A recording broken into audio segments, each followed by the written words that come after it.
بسم اللہ الرحمن الرحیم۔ شروع اللہ کے نام سے جو بڑا مہربان نہایت رحم والا ہے۔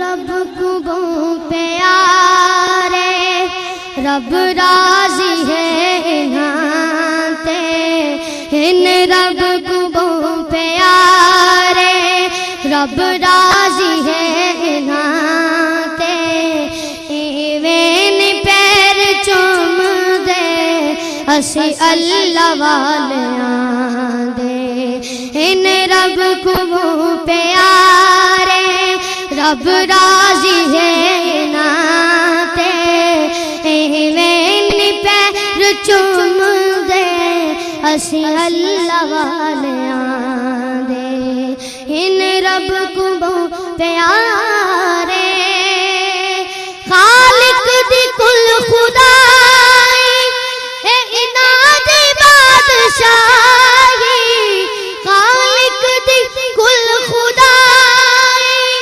انہاں دی بادشاہی جو چاو دے نہ کر دے دین دے سپاہی جو چاو دے نہ کر دے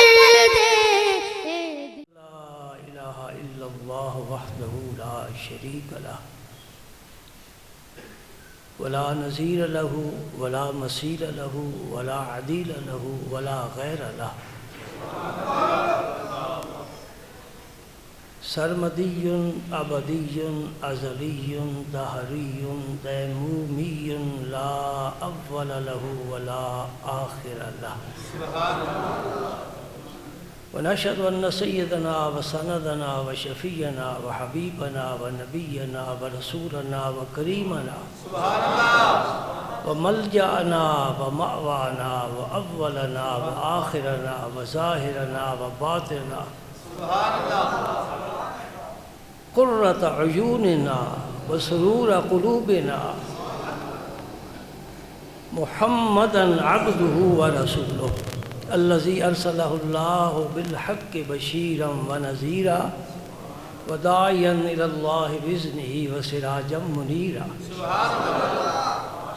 أشهد أنه صلى الله عليه وسلم بلغ الرسالة ونصح الأمة وكشف الغمة وجل الظلمة وجاهد في سبيل الله وعبد ربه حتى أتاه اليقين اما بعد فاعوذ باللہ من الشیطان الرجیم بسم اللہ الرحمن الرحیم ان اللہ وملائکتہ یصلون علی النبی یا ایہا الذین آمنوا صلوا علیہ وسلموا تسلیما اللہم صل وسلم علی رسولک الکریم وآلہ الطاہرین رب اغفر وارحم وانت خیر الراحمین اللہم صل وسلم علی رسولک الکریم وآلہ الطاہرین رب اغفر وارحم وانت خیر الراحمین اللہم صل وسلم علی رسولک الکریم وآلہ الطاہرین رب اغفر وارحم وانت خیر الراحمین اما بعد فاعوذ باللہ من الشیطان الرجیم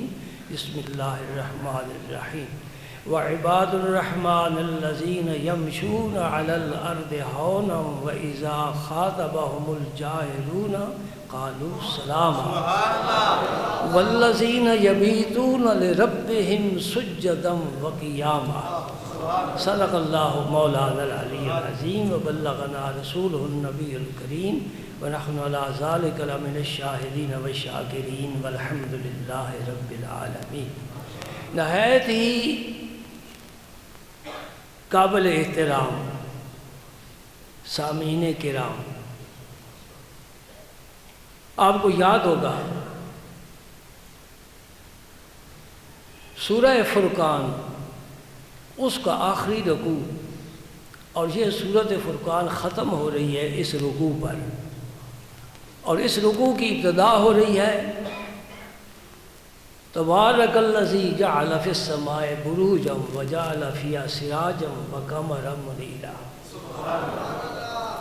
میں نے عرض کیا تھا کہ ایک ہوتا ہے بندہ اور ایک ہوتا ہے اللہ کا بندہ۔ ایک فقط بندہ ہے اور ایک اللہ کا بندہ ہے۔ یہ سفر طے کرنا پڑتا ہے محنت کے ساتھ۔ بندہ یوں ہی اللہ کا بندہ نہیں بن جاتا۔ ابو جہل بھی بندہ تھا، ابو لہب بھی بندہ تھا، فرعون اور نمرود اور قارون یہ بھی بندے ہی تھے نا، اللہ کے بندے نہیں تھے۔ فرق ہے نا، بندے میں اور اللہ کے بندے میں فرق ہے۔ بندے کو محنت کر کے اللہ کا بندہ بننا پڑتا ہے۔ بندہ محنت کرتا ہے، فضل میرا رب فرماتا ہے۔ یہ بھی یاد رکھو، صرف بندے کی محنت سے کام نہیں ہوتا جب تک اس کا فضل نہ ہو۔ اور سچی بات تو یہ ہے کہ محنت کرے گا ہی وہ جس پر اللہ کا فضل ہوگا۔ پہلے اس کا فضل ہوتا ہے، پھر قدم اٹھتا ہے۔ کیا خوب کہا کسی نے، میری طلب بھی انہی کے کرم کا صدقہ ہے، قدم یہ اٹھتے نہیں اٹھائے جاتے ہیں۔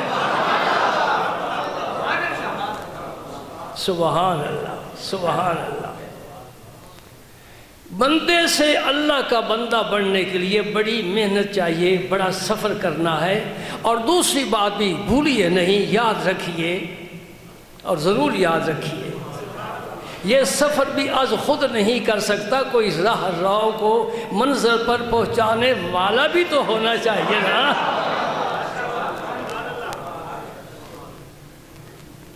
کہتے ہیں قد افلح من تزکا، میرے قرآن نے فرمایا، رب نے فرمایا، وہ پاک جو ہوا کامیاب ہوا، پاک ہوا کامیاب ہوا۔ پاک از خود تو نہیں ہو جاتا، کوئی مزکی ہوگا تو قد افلح من تزکا ہوگا۔ مزکی کسے کہتے ہیں؟ کپڑا رکھ دو، مٹکا بھر دو رنگ سے، کپڑا پاس رکھ دو، 100 سال پڑا رہے نہ رنگ کپڑے پر چڑھے گا، ٹھیک ہے نا؟ کہ چڑھ جائے گا؟ نہیں نہ چڑھے گا۔ کوئی رنگریز ہو، ماہر ہو، جس کا ہاتھ کپڑے کو رنگ میں ڈبو دے، رنگ چڑھ جائے، ایسا رنگ چڑھے کہ رب فرمائے صبغۃ اللہ ومن احسن من اللہ صبغہ، یہ اللہ کا رنگ ہے، اللہ کے رنگ سے بہتر کس کا رنگ ہے؟ کیا بات ہے۔ کوئی رنگریز ہو نا، اور ہو بھی ماہر، ورنہ کسی کپڑے کے حصے پر تیز ہوگا، کدی مدم ہوگا۔ رنگ ریز ماہر ہو، وہ کپڑے کو رنگ میں ڈبوئے اور پھر رنگ چڑھے گا۔ سمجھ گئے بات؟ یہ نقطہ ذہن میں بیٹھ گیا۔ پاک ہونا ہے، پھر خدا کا بندہ بننا ہے۔ پاک ہونے کے لیے کسی پاک کرنے والے کی ضرورت ہے، نہیں سمجھے؟ اللہ اکبر اللہ۔ وہ صفات جو اللہ کے بندے کو اللہ کا بندہ بناتی ہیں، وہ اس رکوع میں اللہ پاک نے 10-12 صفتیں ذکر کی ہیں۔ میں نے یہ بھی گزارش کی تھی کہ گھر جا کر ترجمے والا قرآن لے کر ذرا اس رکوع کا مطالعہ کرنا۔ 19واں پارہ ہے قاری صاحب، 19واں پارہ ہے۔ سورہ فرقان کا نمبر ہے 25 نمبر سورت، اور اس کا آخری رکوع تبارک الذی جعل فی السماء بروجا۔ اس میں اللہ پاک نے کیا فرمایا؟ وعباد الرحمن، اللہ کے بندے کون ہیں؟ پیشانی پر نہیں لکھا ہوگا، ان کے جیب میں کوئی سرٹیفکیٹ نہیں ہوگا، ان کو چلتا ہوا آپ دیکھیں گے نا تو کہیں گے یہ عام بندہ نہیں ہے، یہ اللہ کا بندہ ہے۔ اس کی رفتار سے ہی پتہ چل جائے گا۔ یمشون علی الارض ہونا، ہون کا معنی میں نے بتایا تھا، وقار کے ساتھ چلنا، آہستہ چلنا نہیں، یہ تو بیمار کی رفتار ہے۔ چلے وقار کے ساتھ چلے، سبحان اللہ۔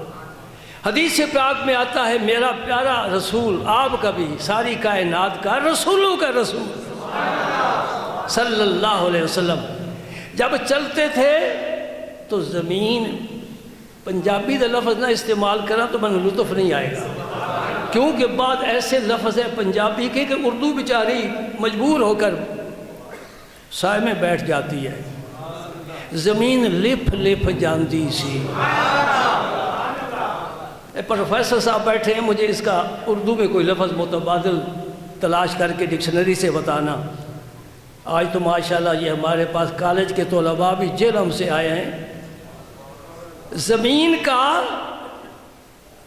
کا نہیں، زمین دا، ہم پنجابی ہیں نا، پنجاب میں رہتے ہیں، ماضی زبان ہے۔ زمین دا لپھ لپھ جانا میرے نبی دے سامنے، یہ نبی کی شان تھی۔ ہائے ہائے، جتھے میرا ماہی پب رکھتا اتے اگدا سرو دا بوٹا۔ کو توجہ ہے فرمائی آپ نے؟ ہے نا پنجابی میں مٹھاس ہے۔ آپ انگریزی بولنے کے بڑے شوقین ہیں۔ سمندر پار کی زبان کی کیا ضرورت ہے؟ ہمارے اپنے وطن کی زبان اعلیٰ ہے جو اماں بولتی ہے۔ ماں کے بول بڑے میٹھے نہیں ہوتے، ماں کے بول پر قربان جائیے۔ سبحان اللہ۔ کسی محبت والے نے یہ کہا ہے، پاب سمجھتے ہو؟ کون نہیں سمجھتا؟ پورا پیر نہیں، پیر کا آگے والا حصہ، نیچے والا، جتھے میرا مائی پب رکھدا، پورا پیر نہیں رکھدا، اتھے اگدا سرو دا بوٹا۔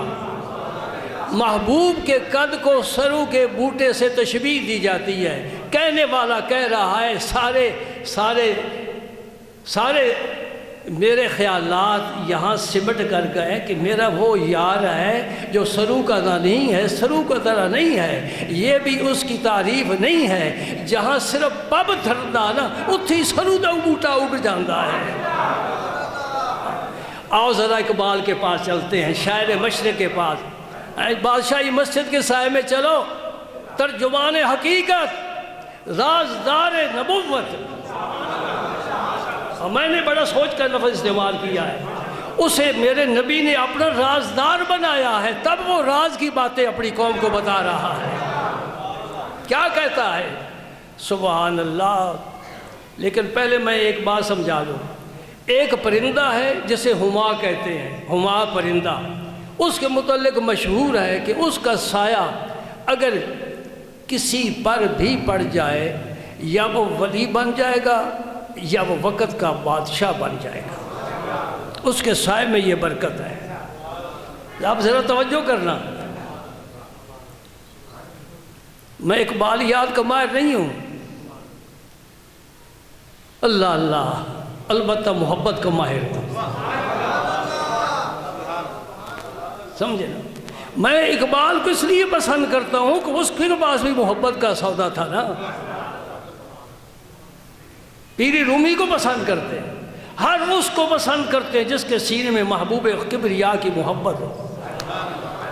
وہ ہما پرندہ اتنا بابرکت ہے، اس کا سایہ اتنا بابرکت ہے، جس کے سر پر سایہ آ جائے نا وہ یا ولی بن جائے گا، یعنی یا دین کا بادشاہ بن جائے گا یا دنیا کا بادشاہ بن جائے گا۔ اب سنو اقبال کیا فرماتے ہیں۔ تو چنا ہمائی ہے جہاں کے بزیر سایہ اے تو بکف آورند زاغاں ہما طلت ہمائی۔ یہ فارسی کا شعر ہے، فارسی ہم کم ہی جانتے ہیں۔ وہ کہتا ہے یا رسول اللہ آپ وہ ہما ہیں، آئے آئے، یا رسول اللہ آپ وہ ہما ہیں کہ آپ کا سایہ اگر کوے پر پڑ جائے کوہ بھی ہما بن جاتا ہے۔ ہائے ہائے، سبحان اللہ۔ تو چنا ہمائی ہے جا کے بزیر سایہ ہے تو کوہ منحوس جانور ہے، اور کچھ پرندے فاسق ہیں، فقہ والے لکھتے ہیں، ان میں چیل بھی ہے، کوہ بھی ہے، ان کو حرم میں بھی مارنا جائز ہے، کھٹمل کو مارنا جائز ہے۔ یہ فاسق ہے، بچے کو دیکھے گا نا لقمہ اس کے ہاتھ میں دور بیٹھا ہے، فوراً آ کر بچے کے ہاتھ سے لقمہ لے کر چلا جائے گا، ناپاک ہے، گندہ ہے۔ کہتے ہیں کہ ایسا پرندہ جو نجس ہے، حرام ہے اور ناپاک ہے، اس پر بھی تیرا سایہ اگر پڑ جائے تو وہ کوہ بھی خود ہما بن جائے گا، یعنی اس کا سایہ بھی بابرکت ہو جائے گا۔ سبحان اللہ۔ دوسری بات سنو، یمشون علی الارض ہونا، میرے نبی کی رفتار میں بتا رہا ہوں، میرے رسول کی رفتار سنو۔ کبھی سرکار اپنا قدم مبارک ریت پر رکھتے تھے تو قدم مبارک کا نشان نظر نہیں آتا تھا، اور کبھی قدم مبارک پتھر پر لگتے تھے تو قدم کا نشان پتھر میں پڑ جاتا تھا۔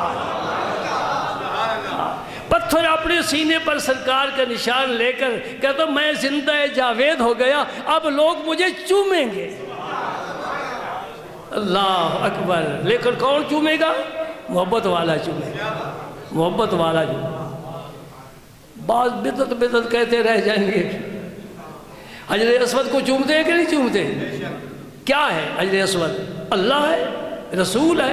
نہیں، جنت سے ایک پتھر آیا ہے، میرے نبی نے اس کو چوما ہے، صدیق نے بھی چوما ہے، علی المرتضیٰ نے بھی چوما ہے، قیامت تک آنے والا ہر ولی جو جائے گا وہ چومے گا اسے۔ اور یہ مسئلہ حضرت عمر فاروق نے سمجھایا۔ جب آپ طواف کر کے آئے نا تو حجر اسود کو بوسہ دیا، بوسہ دے کر کھڑے ہو گئے، حجر اسود سے باتیں کرنے لگ گئے، سنتا ہے، دیکھتا ہے، سمجھتا ہے، قیامت کو یہ شفاعت کرے گا۔ حجر اسود کو معمولی پتھر نہیں ہے، یہ قیامت کو ہر اس شخص کی شفاعت کرے گا جس نے اس کو چوما ہے یا اس کو استلام کیا۔ دور سے یوں اشارہ کر کے کہہ دینا سبحان اللہ، اللہ اکبر۔ ایک اور مسئلہ کھل گیا۔ حضرت عمر فاروق نے سے بات کی، اے پتھر انی اعلم انک حجر لا تضر ولا تنفع، اے پتھر میں جانتا ہوں کہ تو پتھر ہے، نہ نفع دے سکتا ہے نہ نقصان پہنچا سکتا ہے۔ لولا انی رأیت رسول اللہ صلی اللہ علیہ وسلم یقبلک ما قبلتک، اگر میں نے نہ دیکھا ہوتا کہ رسول کریم نے تجھے چوما ہے میں کبھی نہ چومتا۔ فرصہ سمجھ میں آ گیا کہ وہ کام کر رہا ہے عمر جو اس کے نبی نے کیا ہے۔ حضور نے پتھر کو بوسہ دے کر عزت عطا فرما دی، سارا زمانہ بوسہ، لاکھوں نہیں کئی لاکھ ایک سال میں وہاں لوگ حاضر ہوتے ہیں اور اس کو چومتے ہیں، اور سب سے زیادہ رش حرم میں ہوتا ہی اس جگہ پر ہے۔ باقی تینوں کونے کعبہ شریف کے خالی ہوتے ہیں، سب سے زیادہ رش اس کونے پر ہوتا ہے جہاں میرے پاک پیغمبر نے بوسہ دیا ہے۔ آگے بھی سنو، اتنی حدیث تو آپ سنی ہوگی، میں ذرا آگے کی بات کرتا ہوں۔ حضرت علی المرتضیٰ پاس موجود تھے، حضرت علی نے فرمایا عمر ایسی بات نہیں ہے کہ یہ نہ نفع دے سکتا ہے نہ نقصان دے سکتا ہے، یہ نفع پہنچائے گا لیکن قیامت کو پہنچائے گا، یہ سفارش کرے گا یا اللہ اس نے مجھے چوما ہے تیری محبت سے، تیرے نبی کی محبت سے بخش دے، اللہ پاک اس کی سفارش کو قبول فرمائے۔ معلوم ہوا سارے پتھر ایک جیسے نہیں ہیں، سارے پتھر ایک جیسے نہیں ہیں۔ وَيَمْشُونَ عَلَى الْأَرْضِ هَوْنًا، چلتے ہیں وقار کے ساتھ۔ ایک مسئلہ فقہ بھی سن لو، مسئلہ فقہ کا حدیث سے آیا ہے، میرے پاک نبی نے فرمایا ہے۔ بعض دفعہ ایسا ہوتا ہے جماعت کھڑی ہے، ایک آدمی وضو کر رہا ہے، دیکھتے امام رکوع میں چلا گیا، حرص ہے نا کہ میں بھی رکوع میں شامل ہو جاؤں، تو دوڑتا ہے، جلدی سے اگر اللہ اکبر کر۔ اس دوڑنے سے اللہ کے نبی نے منع فرمایا ہے۔ یہ ہدایات جو میرے رسول نے عطا فرمائی ان کو یاد رکھنا چاہیے۔ کیا فرمایا؟ اے بندہ مومن، یہ اللہ کا گھر ہے، اس کا احترام ضروری ہے، اور تو شریف ترین مخلوق ہے، انسان شریف ترین مخلوق ہے، تو اپنی بھی تو قدر کر، اپنی بھی قدر کر، وقار کے ساتھ چل۔ اگر مل جائے فابیا، نہ ملے جماعت ہی جاتی رہے، تیرا ثواب تو کھڑا ہے نا، تو ثواب کا ہی تلاش کرنے والا ہے، تو پھر دوڑتا کیوں ہے؟ جو مل جائے امام کے ساتھ پڑھ لو، جو فوت ہو گیا اس کا خلیفہ اور نائب موجود ہے۔ یہ مسئلہ ذہن میں بیٹھ گیا نا، اب اس پر خود بھی عمل کرنا ہے، اور کسی کو دیکھو دوڑتے ہوئے اس کو بھی بتانا ہے۔ اور مسجد میں بعد دفعہ پھسلن بھی ہوتی ہے، تو بوڑھا آدمی ہو تو کوئی نہ کوئی ضروری ٹوٹ جائے گا، لہذا وقار کے ساتھ چلو، یہ مومن کی شان ہے، یہ خدا کے بندے کی شان ہے، چلتا ہے تو وقار کے ساتھ چلتا ہے۔ سواری کو بھی وقار کے ساتھ چلاتا ہے، سمجھ گئے؟ آگے فرمایا وَإِذَا خَاطَبَهُمُ الْجَاهِلُونَ قَالُوا سَلَامًا، چونکہ ان کے پاس علم ہوتا ہے، اللہ کے بندے کے پاس علم ہے، علم کے ساتھ عمل ہوتا ہے، اس لیے اگر کوئی جاہل آدمی جاہلانہ بات کرے، حتیٰ کہ اگر کوئی عالم بھی جاہلانہ بات کرے، قالوا سلاما، اس کی پرواہ نہیں۔ آج میرا موضوع اس سے آگے والی آیت ہے۔ وہ کون سی آیت ہے؟ بہت پیاری آیت ہے، ساری آیتیں پیاری ہیں، کون سی ہے جو پیاری نہیں؟ فَوَالَّذِينَ يَبِيتُونَ لِرَبِّهِمْ سُجَّدًا وَقِيَامًا، بندے کھا کر 12 بجے 1 بجے اپنا تھیلا پیٹ کا بھر کر سو جاتے ہیں، یہی طریقہ ہمارا ہے نا۔ وہ غذا ہمارے معدے میں تعفن پیدا کرتی ہے، وہ زہر ہے، زہر، وہ جزو بدن نہیں بنتی، وہ بدن کی تعمیر نہیں کر سکتی۔ بزرگوں نے ایک ہمیں اصول دیا ہے، اذا تغدى تمدّى، اذا تعشى تمشى، جب دوپہر کا کھانا کھاؤ فوراً آرام کر جاؤ، جب شام کا کھانا کھاؤ چہل قدمی کرو، پھر آرام کرو۔ یہ پیٹ بھر کر سو جانا، یہ بیماریوں کو دعوت دینا ہے، اور یہی ہماری اب تہذیب بن گئی ہے۔ ٹھیک ہے، گاڑی چلتی رہے، دیکھتے رہو، اس سے بڑا فائدہ ہے ڈاکٹروں کو، اس سے بڑا فائدہ ہے ہسپتالوں کو، میڈیکل سٹوروں کو، ان کا کاروبار بڑا چل رہا ہے۔ اور جو اصولوں پر ایک حاکم نے ایک حکیم کو مدینہ پاک بھیجا کہ حضور کے صحابہ کا جا کر علاج کر، وہ 1 ماہ بیٹھا رہا، ایک مریض بھی نہیں آیا۔ وہ پریشان ہو گیا کہ میرا تو کاروبار نہیں چل رہا یہاں۔ وہ حضور کی خدمت میں حاضر ہوا، عرض کی یا رسول اللہ صلی اللہ علیہ وسلم، یہ صحابہ آپ کے یہ بیمار نہیں ہوتے؟ فرمایا دیکھ رہے تو الحمدللہ صحت مند ہے، جہاد کرتے ہیں، کھجور کھاتے ہیں، زمزم پیتے ہیں۔ ہاں جی، بیماری آئے تو کس راستے آئے؟ انہیں پوچھا جی ان کا اصول کیا ہے؟ سنو، اگر عمل کر سکو خدا کی قسم فائدے میں رہ جاؤ گے۔ یہ سب دین ہے، یہ سب دین ہے۔ نبی پاک صلی اللہ علیہ وسلم نے فرمایا ان کا ایک اصول ہے، شدید بھوک لگتی ہے تو کھاتے ہیں، ابھی بھوک باقی ہوتی ہے تو چھوڑ دیتے ہیں۔ عمل کر کے دیکھ لیں۔ میں اس میں تھوڑا اضافہ کروں گا کیونکہ ہمارا کام ہے حاشیہ لکھنا، شرح لکھنا، بین السطور لکھنا، جی منہیہ لکھنا، میں بھی تھوڑی سی بھی شمولیت کر دیتا ہوں۔ جس چیز سے جسم اور جان کا تعلق قائم رہے اتنا کھاؤ، باقی سب چھوڑ دو۔ یہ نہیں کہ کہیں گئے تو انہوں نے آگے سموسے رکھے، کہا یہ بھی میری اب ذمہ داری بنتی ہے نا کہ یہ پلیٹ میں خالی کروں، وہ بھی خالی کر گئے۔ چائے کی آگے کہا یہ بھی ذمہ داری بنتی ہے، اب مہمان تو پھر خوش ہوئے گا تب جب میں پی جاؤں گا، وہ بھی پی گیا۔ کھانا پر دسترخوان بچھ گیا، نہ جانے کتنی نعمتیں آ گئی، تو کہتا ہے میں دنیا میں آیا کس لیے ہوں؟ کھانے کے لیے، تو یہ بھی کھاؤں یہ بھی کھاؤں۔ معدہ اتنا برداشت نہیں کر سکتا، معدے کو رکھو خالی، 3 حصے کرو، ایک حصہ کھانے کے لیے، ایک حصہ پانی کے لیے، ایک سانس کے چلنے کا۔ اللہ اکبر۔ یہ تو بندے ہیں نا جو کھاتے ہیں سو جاتے ہیں، پھر خراٹے مارتے ہیں صبح 9 بجے سے پہلے، کوئی جاگتا ہی نہیں، فون بھی بند، نہ نماز نہ اللہ کا ذکر۔ برکت کا سارا وقت گزر گیا، برکت کا سارا وقت گزر گیا۔ پتہ ہے کون سی برکت ہوتی ہے؟ حدیث پاک میں فرمایا، یہ میرے پاس حدیث پاک موجود ہے، میرے رسول کریم صلی اللہ علیہ وسلم فرماتے ہیں جب رات کا 1/3 گزر جاتا ہے، رات کو 3 حصوں میں برابر تقسیم کرو، پہلا تہائی گزر جاتا ہے، اللہ اپنی شان کے ساتھ اس آسمان دنیا پر تشریف لاتا ہے، اپنی شان کے ساتھ۔ آنے جانے سے میرا رب پاک ہے، کیونکہ آنا جانا جسم کیا ہوتا ہے، جسم مرکب ہوتا ہے، اور جب اجزاء مرکب ہوتے ہیں تو کبھی منتشر بھی تو ہو سکتے ہیں، اس کو کہتے ہیں حادث ہونا۔ اور اللہ قدیم ہے، حادث نہیں ہے، اس کی اجزاء نہیں ہے۔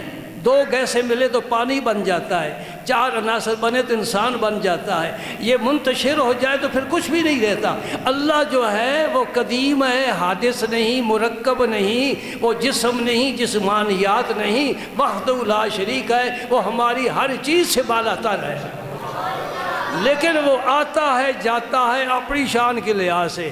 ید اللہ فوق ایدیہم، ید کا معنی ہاتھ ہوتا ہے، اللہ کا ہاتھ کیسا ہے کچھ پتہ نہیں ہے۔ وجہ اللہ، اللہ کا چہرہ کیسا ہے کچھ پتہ نہیں ہے۔ ہم ایمان رکھتے ہیں یہ متشابہات ہے، اس کے غور کرنا یہ جائز نہیں ہے۔ اللہ آتا ہے اپنی شان کے ساتھ۔ میں کہاں پہنچ گیا، میرا دماغ کہاں پہنچ گیا، میری محبت مجھے کھینچ کر کہاں لے گئی۔ وہ جنت کے دروازے پر معاشر کا میدان ہم نے طے کر لیا، میرے نبی شفاعت فرما کر ہمیں ساتھ لے جا رہے ہیں۔ ساری امت، سارے نبی جنت کے دروازے پر کھڑے ہیں۔ توجہ ہے، میں حدیث پاک بیان کر رہا ہوں۔ ساری امتیں، سارے نبی دروازے پر کھڑے ہیں۔ میرا نبی جب تک دروازہ نہیں کھولے گا کوئی رسول نبی جائے گا ہی نہیں۔ اور جب دروازہ میرا نبی کھولے گا اللہ میرے نبی کا استقبال فرمائے گا۔ میں قربان جاؤں اس پاک نبی پر جس کا استقبال رب العالمین فرما رہا ہے۔ سبحان اللہ۔ یہ کیسا آنا جانا ہے، یہ کیسا دیدار ہے۔ دیدار ہوگا نا جنت میں، ہم نہیں سمجھ سکتے۔ سچے نبی نے فرمایا، ہمارا ایمان ہے، ہم اس اعتقاد پر قائم ہیں اور اس کے قائل ہیں۔ سبحان اللہ، سبحان اللہ، سبحان اللہ۔ اس آسمان دنیا پر اللہ تعالیٰ اترتے ہیں اپنی شان کے لحاظ سے۔ جب بھی یہ ذکر کرو یہ 7 لفظ ضرور کہو، اپنی شان کے لحاظ سے۔ اور پھر اللہ پاک آواز دیتے ہیں، سن رہے ہو؟ وہی سنے گا جو جاگتا ہو، وہی سنے گا جو جاگتا ہو۔ کیا آواز دیتے ہیں؟ حل من تائب، اور گناہوں کی کشتی اٹھائی ہے، آ میرے پاس، میں تجھے معافی دیتا ہوں، مجھ سے معافی مانگ، اپنے گناہوں کا اعتراف کر، میں تجھے معاف کرتا ہوں۔ حل من مسترزقن، علی رزق کے پیچھے دوڑنے والوں، رزق چاہتے ہو، رزق کے بھی خزانے میرے پاس ہیں، مانگ، میں تجھے رزق عطا فرماتا ہوں۔ اگر بیمار ہے، صحت چاہتا ہے، عافیت چاہتا ہے، مجھ سے مانگ، میں تجھے عطا کرتا ہوں۔ یہ صبح تک آواز آتی رہتی ہے، صبح تک۔ اقبال نے خوب کہا، ہم تو مائل بکرم ہیں، کوئی سائل ہی نہیں، راہ دکھلائے کسے، راہ روے منزل ہی نہیں۔ اور ساری انسانیت خرگوش کی نیند کے ساتھ غافل ہے۔ جو جاگتے ہیں وہ بامراد ہوتے ہیں، جو جاگتے ہیں اس وقت کی قیمت سمجھتے ہیں۔ سبحان اللہ۔ دوران سفر، جہاد کا سفر ہے، میرے آقا کریم نے صحابہ سے فرمایا کہ یہاں آرام کرو، رات کا وقت ہے۔ سب صحابہ نے اپنے سامان کھول دیے اور اس وادی میں پھیل گئے آرام کرنے کے لیے۔ 2 صحابہ کے حضور نے ڈیوٹی لگائی، ایک مہاجر ایک انصاری، یعنی ایک مکی ایک مدنی۔ فرمایا تم نے نہیں سونا، تم نے پہرا دینا ہے، جاگنا ہے۔ جنہیں جانا دور ہوتا ہے سویرے جاگتے ہیں، جنہیں جانا دور ہوتا ہے۔ خرگوش سو گیا، کچھوا چلتا رہا، منزل پر کون پہنچا؟ تیز تو خرگوش ہے، چھلانگے لگاتا ہے۔ جاگنے والے منزل پا جاتے ہیں، سونے والے سب کچھ کھو بیٹھتے ہیں۔ میں جگانے کی کوشش کر رہا ہوں، اللہ کرے میری بات تمہارے دلوں میں اتر جائے۔ ایک مہاجر صحابی ایک انصاری، حضور نے فرمایا تمہاری ڈیوٹی ہے، تم نے پہرا دینا ہے، میں قربان جاؤں، میرے آقا کریم نے فرمایا 2 آنکھیں کبھی جہنم میں نہیں جائیں گی۔ آنکھیں یعنی آنکھ والا جس نے یہ عمل کام کیا آنکھ کے ذریعے۔ کون سے 2 عمل؟ ایک تو خوف الہی سے اس آنکھ سے آنسو کا ایک قطرہ کبھی گرا ہو، خواہ مکھی کے سرے کے برابر ہے، اللہ کا خوف اس پر غالب ہو اور اس کی آنکھ سے آنسو نکل آئے، فرمایا وہ کبھی نہیں جائے گا۔ دوسری وہ آنکھ جو پہرا دیتی ہے۔ اب پاک فوج کی قدر و قیمت پتہ چلے گی نا آپ کو۔ ہم اپنے گھروں میں آرام سے کیوں سو رہے ہیں؟ وہ بارڈر پر جاگ رہے ہیں، میں ان کو سلام کرتا ہوں۔ ہماری نمازیں ایک طرف، سجدے ایک طرف، تلاوت قرآن ایک طرف، اور ایک مجاہد کی ایک رات کا جاگنا ایک طرف۔ ہاں کیا کہتا ہے اقبال؟ پرواز ہے دونوں کا اسی ایک جہاں میں، گرگس کا جہاں اور ہے، شاہی کا جہاں اور ہے۔ الفاظ و معانی میں تفاوت نہیں، لیکن ملا کی اذاں اور ہے، مجاہد کی اذاں اور ہے۔ بڑا فرق ہے، بڑا فرق ہے، سبحان اللہ۔ سب سو گئے صحابہ، یہ 2 جاگ رہے ہیں۔ انہوں نے مشورہ کیا اگر ہم بھی تو تھکے ہوئے سفر کر کے آئے، ہو سکتا ہے ہم پر نیند آ جائے، تو جو ڈیوٹی ہمارے ذمہ ہے اس میں تو کوتاہی ہو جائے گی، تو نیند بھی انسان کی ضرورت ہے، صبح پھر سفر کرنا ہے۔ ایسا کرتے ہیں، انصاری نے کہا نا مہاجر سے، تو سو جا آدھی رات، میں جاگوں گا، تو نیند کر لے، میں پہرا دیتا ہوں، جب آدھی رات ہو جائے گی تو میں تجھے جگا دوں گا، تو پہرا دینا، میں آرام کر لوں گا۔ ٹھیک فیصلہ ہے نا؟ مہاجر صحابی سو گئے، انصاری جاگ رہے۔ وہ سرکار نے جو خدشہ محسوس فرمایا تھا وہ صحیح ثابت ہوا۔ جاسوس دشمن کے آ گئے، کہاں ٹھہرے ہوئے ہیں، کدھر گئے ہیں؟ اس جاسوس نے اندھیرے میں دیکھا کوئی سفید چیز ہے، پتہ نہیں کسی درخت کا تنا ہے یا انسان ہے، چلو دیکھ لیتے ہیں۔ کمان میں تیر رکھا، چھوڑ دیا پوری طاقت کے ساتھ، وہ صحابی کے پہلو میں لگا، کوئی حرکت نہیں کی۔ آج تو صحابہ کو ایک کلم سے سب منسوخ کر دیتے ہیں نا۔ میرے نبی نے فرمایا صحابی کا نجوم، میں نے ایک ایک اپنے صحابی کو ستارے کی مانند بنا دیا ہے۔ الصحابی کا نجوم بے ہے مقتدیتم اہتدیتم، جس کے پیچھے چلو گے ہدایت پا جاؤ۔ تیر کھا کر برداشت کرنا معمولی بات نہیں۔ جاسوس نے کہا کہ یا تو میرا تیر خطا ہو گیا ہے یا پھر یہ انسان نہیں، انہیں دوسرا تیر رکھ کر چھوڑا۔ اب خون تو نکلتا ہے نا، دوسرا تیر بھی چھوڑ دیا،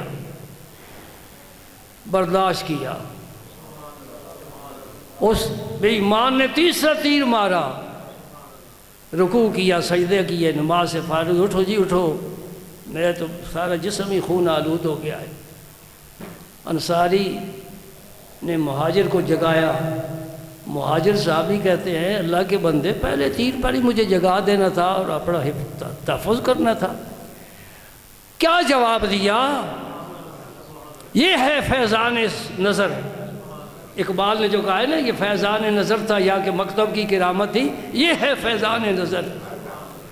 وہ صحابی جواب دیتے ہیں انصاری کہ میں نے قرآن پاک کی ایک سورت شروع کی تھی، میں اسے ختم کیے بغیر نماز نہیں مکمل کر سکتا تھا۔ میں نے کہا تیر آتے ہیں تو آتے رہیں، میں اللہ کا قرآن پڑھتا رہوں گا اور سجدے کرتا رہوں گا۔ اب میں نے نماز کو اس لیے ختم کیا ہے کہ کہیں میری وفات نہ ہو جائے، شہادت نہ ہو جائے، حضور کی جو ڈیوٹیز میرے سپرد ہے اس میں کوتاہی نہ ہو جائے۔ اب تو اٹھ۔ اسے کیا کہو گے؟ انہوں نے خود کبھی نہیں کہا کہ ہم عاشق رسول ہیں، یہ ہے عاشق رسول۔ کوئی کام کر کے دکھائے تو پھر عاشق رسول زمانہ کہے گا، آسمانوں سے صدائیں آئیں گی کہ یہ میرا عاشق ہے۔ حضرت بلال نے زندگی بھر یہ لفظ استعمال نہیں کیا، لیکن سارا زمانہ، ساری امت حضرت بلال کو عاشق رسول کہتی ہے۔ کبھی اویس کرنی نے کہا ہے کہ میں حضور کا عاشق ہوں؟ نہیں کہا۔ جو سچے عاشق ہوتے ہیں وہ دعوے نہیں کرتے، یہ بھی بات میری یاد رکھ۔ جو سچے عاشق ہوتے ہیں وہ دعوے نہیں کرتے، غیب سے آوازیں آتی ہیں یہ میرے محبوب کے عاشق ہیں، یہ جانیں قربان کرنے والے ہیں، یہ من دھن لٹانے والے ہیں، نہ اولاد کی پرواہ کرتے ہیں نہ راحت آرام کی پرواہ کرتے ہیں، میرے نبی کو خوش رکھتے ہیں۔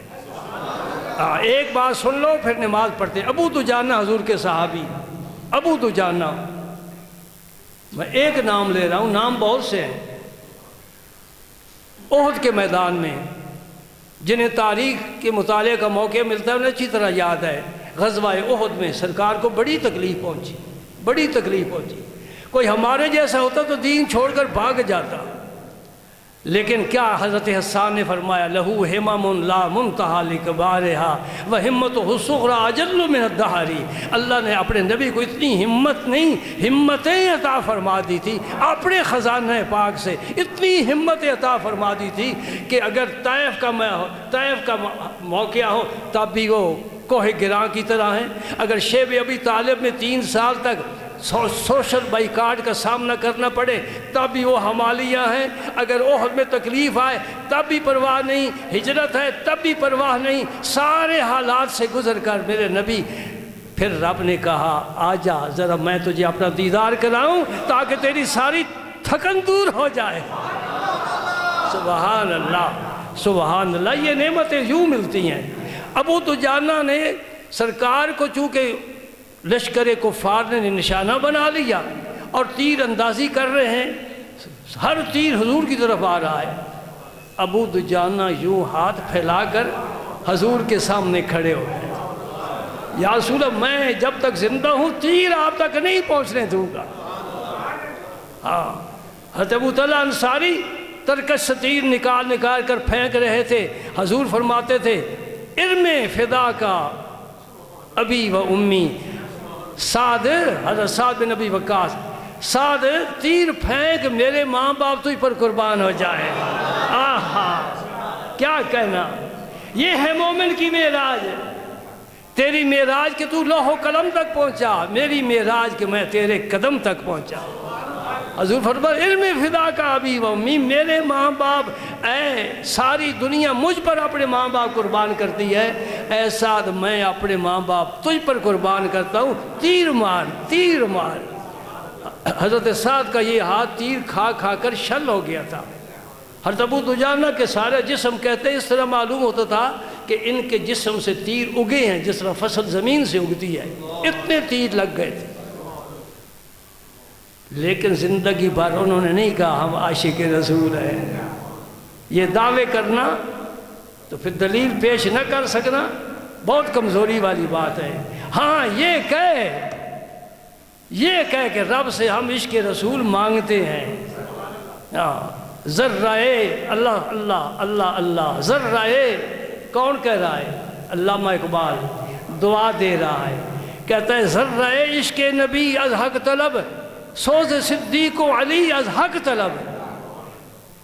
ایک ذرہ رب سے مانگ لے نبی پاک کی محبت کا، تیرے دونوں جہان سنور جائیں گے۔ یہ تحفہ اللہ نے نبی کے صحابہ کو عطا فرمایا۔ پھر کیا فرماتے ہیں؟ فرماتے ہیں ہر کے عشق مصطفیٰ سامان اوس، بحر و بر در گوشہ دامان اوس۔ جس کو اللہ تعالیٰ نے اپنے حبیب کی محبت اور عشق عطا فرما دیا وہ ساری کائنات کو پلے نہیں باندھتا، کچھ حیثیت نہیں دیتا۔ سمجھ گئے جی؟ یہ موضوع جو میں نے آج شروع کیا ہے نا، والذین یبیتون لربہم سجدا و قیاما، انشاءاللہ سیر حاصل باز اللہ کو منظور ہوا آئندہ جمعے کریں گے۔ یہ میں نے کتاب اسی لیے اپنے پاس رکھی تھی، لیکن اب تو وقت ختم ہو گیا، اور میں نبی پاک کی گلشن سے وہ پھول چن چن کر گلدستہ بنا کر انشاءاللہ اگلے جمعے آپ کے سامنے پیش کروں گا، جس کی خوشبو میرے نبی کی امت کے ہر ولی نے پھیلائی ہے اور عمل کر کے دکھایا ہے۔ سن لو آخری بات، حضور محبوب الہی خواجہ سید محمد نظام الدین اولیاء کیا فرما گئے؟ فرماتے ہیں لوگوں کی صبح ہوتی ہے جب سورج طلوع ہوتا ہے، ہماری صبح ہوتی ہے جب سورج غروب ہوتا ہے۔ سونے والے سو جاتے ہیں، غافل ہو جاتے ہیں، ہم اللہ کے حضور دست بستہ کھڑے ہو جاتے۔ جب آپ صبح مجلس میں آ کر بیٹھتے تھے تو آپ کے متعلق لکھا ہے ملفوظات لکھنے والوں نے کہ آپ کے آنکھوں سے مستی ٹپکتی تھی اور رات کی بیداری آپ کی آنکھ مبارک سے صاف نظر آتی تھی۔ سبحان اللہ۔ میں ایک ولی کا ذکر کر رہا ہوں، سارے ولی اس کے زیر سایہ آ گئے، سب کو اللہ پاک نے یہ نعمت عطا فرمائی ہے۔ سوتا کون ہے؟ جاگتا کون ہے؟ یہ اگلے جمعے بیان ہوگا انشاءاللہ۔ وآخر دعوانا ان الحمدللہ۔